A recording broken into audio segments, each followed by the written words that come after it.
Dalam nama Bapa dan Putra dan Roh Kudus. Amin. Allah yang Maha Kuasa, Engkau telah memberi kami sabdamu sebagai lampu penuntun langkah kami dan obor penyuluh jalan kami. Lewat Roh-Mu yang kudus berikanlah kami telinga yang rela mendengarkan dan hati yang ingin tahu kehendak-Mu, supaya kami dapat menikmati sukacita dalam firman-Mu. Dengan pengantaran Kristus Tuhan kami, yang hidup dan berkuasa kini dan sepanjang segala masa. Amin.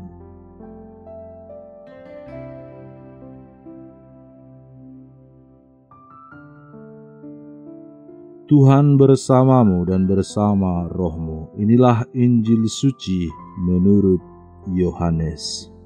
Ketika hari raya Paskah, orang Yahudi sudah dekat, Yesus berangkat ke Yerusalem.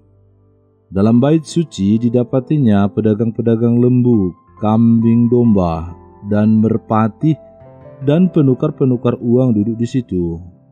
Ia membuat cambuk dari tali lalu mengusir mereka semua dari bait suci dengan semua kambing domba dan lembu mereka.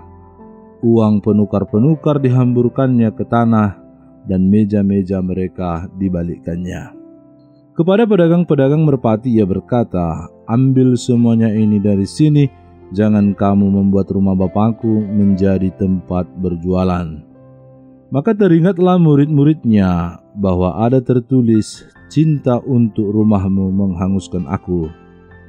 Orang-orang Yahudi menantang Yesus, katanya, "Tanda apakah dapat engkau tunjukkan kepada kami bahwa engkau berhak bertindak demikian?" Jawab Yesus kepada mereka, "Rombak bait Allah ini dan dalam 3 hari aku akan mendirikannya kembali." Lalu kata orang Yahudi kepadanya, 46 tahun orang mendirikan bait Allah ini dan engkau dapat membangunnya dalam 3 hari. Tetapi yang dimaksudkannya dengan bait Allah ialah tubuhnya sendiri.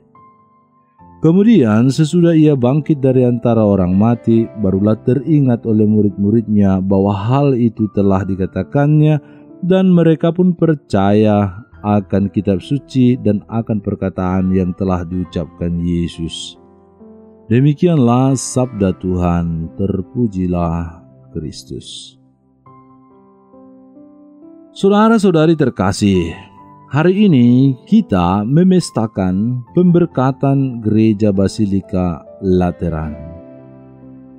Hari ini gereja merayakan pesta pemberkatan yang didirikan oleh Kaisar Konstantinus Agung pada tahun 324.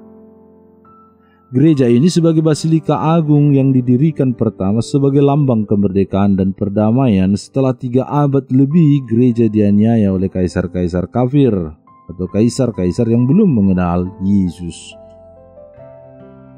Sebelum adanya pengumuman Edik Milano oleh Kaisar Konstantinus Agung, jemaat Kristiani tidak bebas dalam melakukan peribadatan. Orang Kristen selalu dikejar-kejar dan dianiaya oleh pemerintah Romawi. Namun pada akhirnya ketika Kaisar Konstantinus bertobat, kekaisaran memberikan kebebasan kepada orang-orang Kristen dan agama Kristen sebagai agama kekaisaran. Salah satu dukungan kekaisaran adalah membangun gereja Basilika Lateran. Hari ini juga digambarkan dalam bacaan Injil tentang bait Allah. Bagi orang Yahudi, hari raya Paskah adalah hari raya yang sangat besar. Pada hari raya itu, semua laki-laki dewasa Yahudi yang berusia 13 tahun wajib berziarah ke Yerusalem. Upacara utamanya adalah setiap orang mengorbankan kurban anak domba dan perjamuan Paskah dalam keluarga-keluarga. Selain mempersembahkan kurban, para peziarah juga harus membayar pajak bait Allah. Mata uang yang boleh dipersembahkan hanyalah mata uang Yerusalem. 2 kewajiban ini menjadi kesulitan para peziarah karena berasal dari tempat yang jauh dan mata uang yang berbeda. Atas dasar kesulitan ini, di halaman bait Allah banyak pedagang dan penukar mata uang. Dan sebenarnya kehadiran mereka sangatlah membantu peziarah. Lalu digambarkan bahwa Yesus sedikit marah kepada mereka yang jelas-jelas membantu para peziarah. Mengapa? Jawabannya adalah karena Yesus mengetahui bahwa ternyata pedagang dan penukar uang itu tampaknya melakukan kebaikan, padahal sesungguhnya mereka penuh dengan ketidakjujuran dan ketidakadilan. Para pedagang dan penukar melakukan praktek bisnis bukan karena ingin membantu, tetapi untuk mencari keuntungan yang lebih dengan cara-cara yang tampak baik.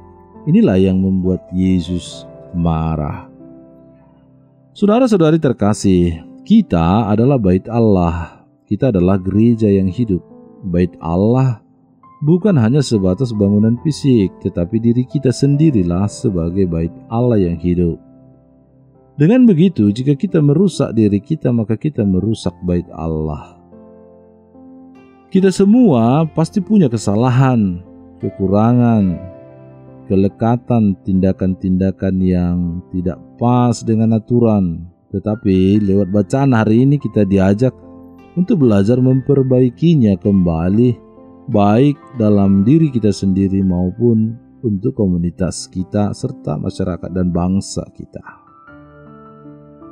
Semoga peringatan Pesta Pemberkatan Gereja Basilika Lateran ini membantu kita untuk berefleksi, untuk terus-menerus berjuang menjaga diri kita dari segala sesuatu yang bisa merusak diri kita.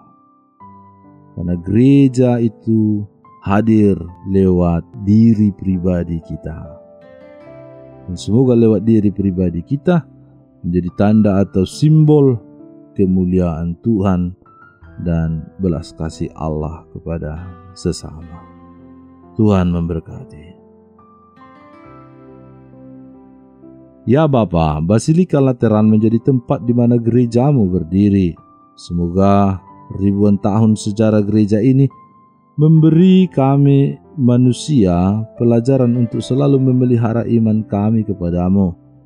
Dan semoga juga kami menjaga kesucian tubuh kami yang adalah bait-Mu sendiri. Dengan pengantaran Kristus Tuhan kami.